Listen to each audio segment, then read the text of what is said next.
Hi, welcome to Optimal Health and Vitality After 50. My name is Trisha O'Hara. If this is your first time to my channel, welcome. I have been in the health and fitness industry for the last 30 years. During this time, I have educated clients from around the world, motivated and inspired them with tips and strategies to incorporate on how to live a healthier, more vibrant life as we age. Today, I would like to talk about ways of improving the quality of your sleep. The first point I'd like to talk about is limiting your blue light exposure at nighttime. So what is blue light?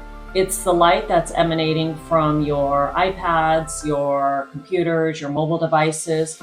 And the problem with it is it mimics daylight. And so it suppresses your melatonin by, say, if you're on your device for an hour before you want to sleep, it suppresses the melatonin production by 30 minutes. If you're watching a movie, say, for 3 hours before you want to go to sleep, then it suppresses the melatonin production by an hour and a half. And if you don't know what melatonin is, it's a hormone that your body produces in darkness. It also helps to regulate your circadian rhythm. So a way of limiting the exposure is a couple things. You can buy blue light blocking glasses, or I know on my iPhone and my MacBook, there's actually a switch that you can turn on. It's called night switch, and that will emanate more of like an orange light instead of that bright blue light.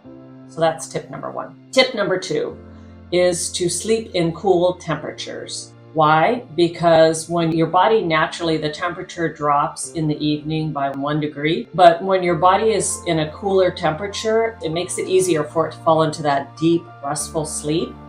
And so studies have suggested to try to sleep in temperatures of 16 to 20 degrees Celsius, or in Fahrenheit, that's 62 to 68 degrees Fahrenheit. And I know for me, I have to sleep in cold temperatures. My friends always laugh at me because I'll turn the air conditioning on to 16 degrees and then I'll sleep with a heavy down comforter. And so they're like, or I go to a hotel and I always ask them, I'm like, do you have air conditioning? Do the rooms have air conditioning? They're like, yes. And I'm like, does it have extra blankets? And they're like, yes. They're probably like, why does she want air conditioning and heavy blankets? But I think also I read studies show, I don't know if you've heard about it, but they make weighted blankets. And that actually, they did studies on that also. I think the weighted blankets were for people that had high anxiety. It helps to calm the body, so weren't having weight on you. So I'm kind of killing two birds with one stone. I'm not a high anxiety person, but anyway. So try to sleep in cooler temperatures. And I also noticed, when I was renting this apartment it was in the dead of summer, and it was 90 degrees, and they had no air conditioning, and I literally had the fan just blowing on me.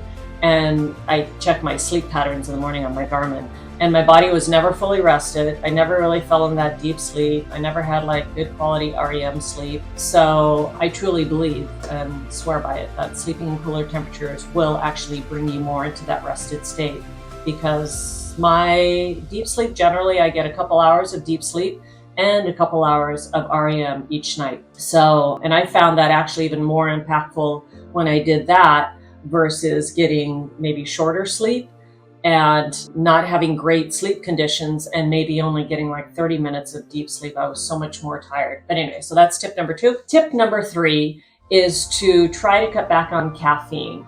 Now, I know a lot of people love coffee, and a lot of people are like, well, I can drink an espresso at night and go to sleep. I have friends like that. If I did that, I would be up all night, because I think caffeine just affects me more, and I'm already naturally pretty hyper, so I don't really drink that much coffee. But I do limit my intake after 12 noon. And the reason for that is studies say, yes, you can go to sleep, but you don't really fall into that deep sleep. So, and the reason why that is because 8 hours after drinking that coffee, you still have 50% of it in your system.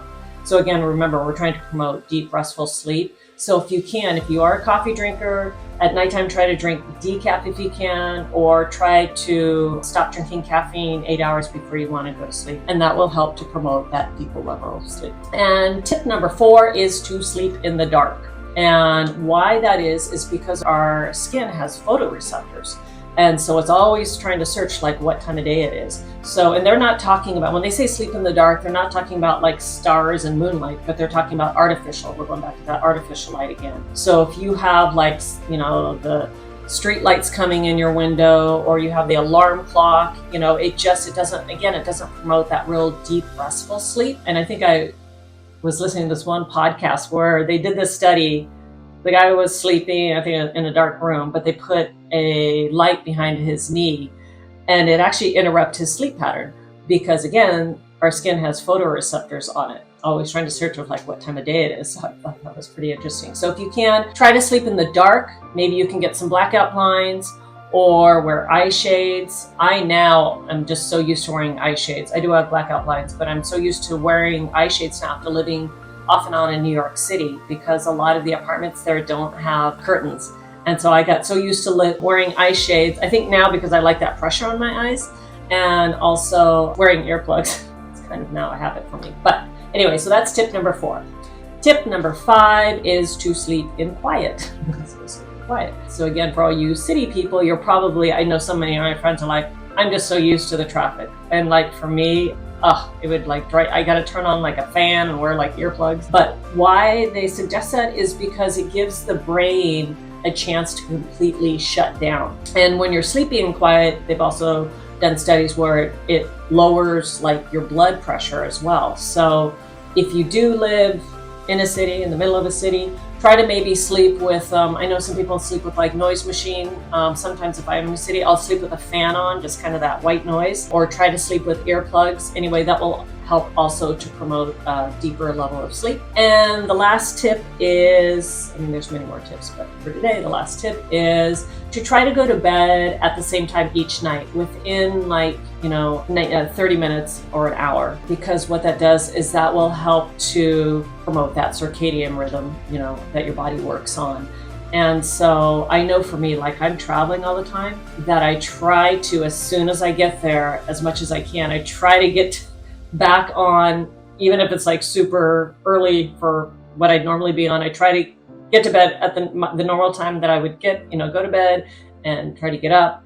And that will just, again, help promote that continuous circadian rhythm that our body works on. So I hope you found those tips interesting. If you like this topic, please give me a thumbs up and subscribe to my channel. And I look forward to seeing you next week. I hope you guys have an amazing day, and see you later.